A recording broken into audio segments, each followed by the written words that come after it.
बुलाते हैं मगर आती नहीं, बुलाते हैं मगर आती नहीं, ये एमपीपीएससी है साहेब जो दिलो दिमाग से जाती नहीं। नमस्कार, अंत्योदय एकेडमी में आपका स्वागत है। साथियों, 12 जनवरी का दिन बहुत ही हर्षोल्लास एवं अफरा तफरी का दिन था। क्यों?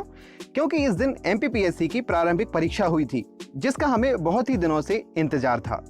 आयोग ने कहा था कि 15 दिन के अंदर ही रिजल्ट को घोषित कर दिया जाएगा, लेकिन कुछ ही समय हुआ, कुछ ही दिन हुए और परिणाम को स्थगित कर दिया गया, वो भी उच्च न्यायालय के द्वारा। क्यों? क्योंकि 24 जुलाई 2019 को पूर्व मुख्यमंत्री कमलनाथ सिंह जी की सरकार ने एक अधिनियम पारित करके पिछड़ा वर्ग के 14% आरक्षण को बढ़ाकर 27% आरक्षण कर दिया गया। यह फैसला जनरल के विद्यार्थियों को ऐसा लगा जैसे कि उनके करियर पर अंधकार छा गया। वहीं ओबीसी के छात्रों को यह फैसला ऐसा लगा जैसे कि एक उम्मीद की किरण जाग गई हो, लेकिन वास्तव में यह उम्मीद की किरण नहीं थी। अब वास्तव में राहुकाल प्रारंभ हुआ था 70% आरक्षण के रूप में। 70% आरक्षण कैसे? 16% एससी के लिए, एसटी के लिए 20%, वहीं ओबीसी के लिए 27% बढ़ाकर कर ही दिया है। रामेश्वर सिंह, जो कि हाई कोर्ट में सरकार का पक्ष रख रहे हैं एमपीपीएससी के केस में, वो कहते हैं कि ईडब्ल्यूएस भी इसी स्केल के अंतर्गत आता है। इस तरह आरक्षण कुल मिलाकर हो गया 73%। 73% आरक्षण सुप्रीम कोर्ट की उस गाइडलाइन का विरोध करता है जो कि उसने इंदिरा साहिनी केस के द्वारा रखी गई थी। इंदिरा साहिनी केस में माननीय सुप्रीम कोर्ट ने बोला था कि आरक्षण किसी भी दशा में 50% से अधिक नहीं हो सकता। हालांकि कुछ जगह अपवाद भी हैं, जैसे कि तमिलनाडु में भी 70% से ज्यादा आरक्षण है। वहां पर आरक्षण इसलिए संभव हो सका है क्योंकि तमिलनाडु सरकार ने प्रूफ दिया है। मध्य प्रदेश सरकार की क्या स्थिति है वह हम आगे जान लेते हैं। इस तरह एमपीपीएससी पर कुल मिलाकर 3 बाधाएं यानी कि 3 ग्रहण लगने वाले थे। पहला था 27% आरक्षण, दूसरा था लॉकडाउन और तीसरा सरकार की दुर्दशा। हम बात करते हैं पहले ग्रहण के बारे में, जो कि है 27% आरक्षण। इस पर कोर्ट ने स्टे लगा दिया है। स्टे लगा दिया है कि मध्य प्रदेश लोक सेवा आयोग रिजल्ट को घोषित नहीं कर सकता। मध्य प्रदेश लोक सेवा आयोग ही नहीं, मध्य प्रदेश की कोई से भी भर्ती नहीं होगी, चाहे वह एमपीएसआई हो, कांस्टेबल हो या अन्य कोई भी मध्य प्रदेश में होने वाली परीक्षा नहीं हो सकती है। कोर्ट ने इसकी सुनवाई के लिए डेट दी। सबसे पहले डेट दी 28 फरवरी। सुनवाई चालू हुई। कोर्ट ने सरकार से पूछा कि आपने किस बेस पर आरक्षण को प्रदान किया। सरकार ने कहा जनसंख्या के आधार पर। फिर कोर्ट ने कहा कि आप प्रूफ दीजिए। अब प्रूफ कहां से दे सरकार? सरकार के पास जनसंख्या के आंकड़े ही नहीं हैं। इस प्रकार सरकार ने कहा कि हमें कुछ समय की मोहलत दी जाए। फिर क्या था? फिर दौर हुआ चालू तारीख पर तारीख का। तारीखें निकलती गईं और समय इसी तरह बीतता गया और हमारा भविष्य वहीं पर रुका रहा। इस तरह एक तारीख निकली 23 अप्रैल की। कोर्ट ने कहा कि 23 अप्रैल से हम नियमित सुनवाई करेंगे। जिस विद्यार्थी को भी समस्या है, जो भी याचिका दर्ज करना चाहता है, वह इससे पहले ही दर्ज कर दे। लेकिन यह तारीख चालू होने से पहले ही समय बहुत ज्यादा गुजर गया था और चालू हो गया था ग्रहण नंबर 2 यानी कि लॉकडाउन।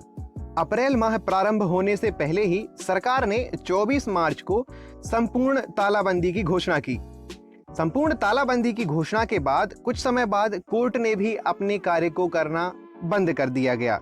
इस तरह केस वहीं पर अटक गया और किसी को पता नहीं कि उस केस का क्या हुआ, वर्तमान में उस केस की क्या स्थिति है। सभी के मन में इस बात को लेकर डाउट है। इसी तरह तीसरा ग्रहण चालू हुआ सरकार की दुर्दशा का, जो कि एमपीपीएससी को खाए हुए अभी तक बैठा हुआ है। जब एमपीपीएससी का पेपर हुआ था तब कांग्रेस की सरकार थी, लेकिन जैसे ही लॉकडाउन चालू हुआ सरकार अल्पमत में आ गई और कांग्रेस की सरकार गिर गई। फिर सरकार आई भाजपा सरकार।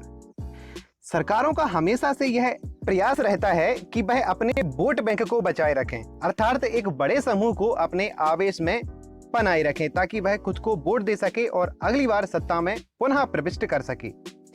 इसी तरह यह मुद्दा यहाँ पर रुक जाता है कि कांग्रेस सरकार ने एक बड़े समूह अर्थात ओबीसी को 14% से बढ़ाकर 27% आरक्षण दे दिया। इस बात से यह स्पष्ट हो गया कि कांग्रेस सरकार ओबीसी का भला चाहती है। अब यदि भाजपा सरकार उस आरक्षण को कम करके 14% करने का प्रत्यक्ष प्रमाण दे देती है या कठोरता से 14% आरक्षण को लागू कर देती है, तो जनता में यह संदेश जाएगा कि भाजपा सरकार ओबीसी के इस हित को नहीं मान रही है। इसीलिए वर्तमान सरकार माननीय मुख्यमंत्री शिवराज सिंह जी की सरकार यह नहीं करना चाहती है स्पष्ट रूप से कि उनका एक बड़ा वर्ग ओबीसी का वर्ग वोटर के रूप में पिछड़ जाए। इसीलिए यह मुद्दा यहीं पर रुका हुआ है। एमपीपीएससी की परीक्षा इसी कारण यहां पर रुकी हुई है। दूसरी दशा है पैसे की कमी की। हमेशा से मध्य प्रदेश सरकार चिल्लाती रहती है कि उसके पास पैसे की कमी है। कहीं ना कहीं यह मुद्दा भी इसी से जुड़ा हुआ है। तीसरी बात है कोरोना महामारी। सरकार यह नहीं चाहती कि उसकी जनता मरे, व्यर्थ मरे। कोरोना महामारी वर्तमान समय में चल रही है। बच्चे ही देश का भविष्य होते हैं और सरकार यह कभी नहीं चाहेगी कि उनका युवा वर्ग एक ऐसी बीमारी से पीड़ित हो जिसका कि इलाज नहीं है। यह सबसे बड़ा मुद्दा है कि एमपीपीएससी की परीक्षा नहीं हो पा रही है।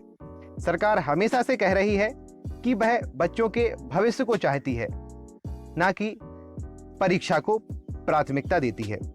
कोरोना महामारी के चलते रहने के कारण ही अभी तक एमपीपीएससी की परीक्षा के संदर्भ में कोई भी सरकार का व्याख्यान जारी नहीं हुआ है, लेकिन जल्द ही इसके जारी होने के आसार दिखाई दे रहे हैं।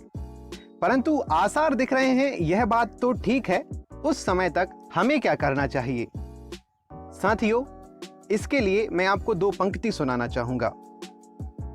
रख हौसला कि वो मंजर भी आएगा, रख हौसला कि वो मंजर भी आएगा, प्यासे के पास चलकर समंदर भी आएगा। कि रख हौसला कि वो मंजर भी आएगा, प्यासे के पास चलकर समंदर भी आएगा। यूं थक हार कर ना बैठ ए मंजिल के मुसाफिर, यूं थक हार कर ना बैठ ए मंजिल के मुसाफिर, मंजिल भी मिलेगी और मिलने का मजा भी आएगा। कहने का तात्पर्य यह है कि आप हौसला रखिए।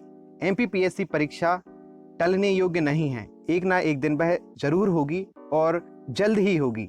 आप अपना हौसले को मत खोइए और अपने प्रयास को लगातार जारी रखिए।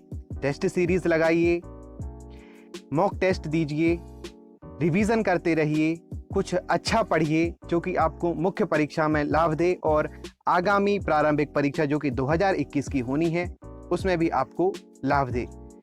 यह समय है विश्राम का, लेकिन विश्राम इतना भी मत कीजिए कि आपको अगली पूरे समय तक विश्राम ही करना पड़े। कुछ अच्छा पढ़िए जो कि आपको भविष्य में लाभ दे। इसी तरह घर में रहिए, सुरक्षित रहिए।